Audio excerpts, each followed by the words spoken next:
les conférences du Collège de France sur France Culture, il y avait un certain François-Xavier Fauvel qui parlait d'épistémologie, enfin différentes choses de ce genre. Et j'ai retenu la formule suivante, qui me paraît assez intéressante et inspirante, à savoir que on peut être, quand on est moins précis, on est plus juste.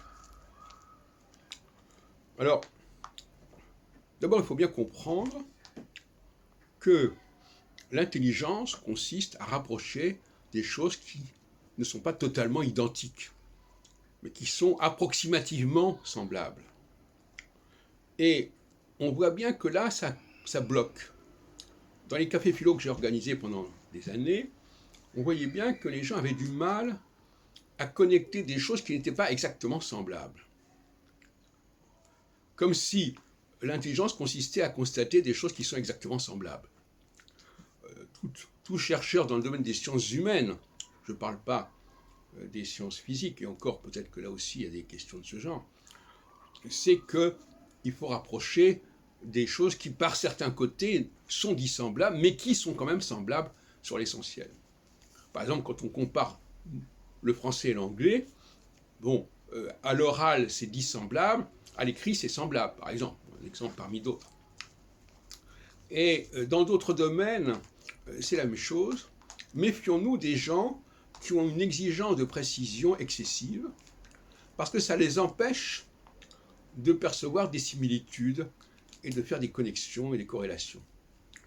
Et au fond, finalement, à partir du moment où ils se mettent dans cette situation d'échec, puisqu'ils ne vont pas trouver des solutions, eh bien, ça n'est pas viable. S'ils avaient lâché un peu de lest et accepté de rapprocher des choses qui ne sont pas identiques absolument, leur recherche aurait certainement progressé de manière beaucoup plus significative.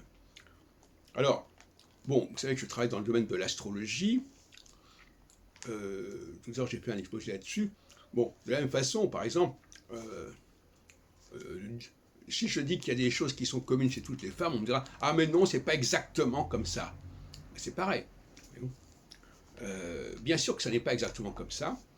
Et toute la question est de savoir à partir de quel seuil on a le droit de rapprocher les choses ou les gens, et à partir du seuil d'approximation peut-on le faire pour donner une représentation cohérente des choses, au lieu de s'interdire de généraliser sous prétexte qu'on n'est pas dans le semblable absolu.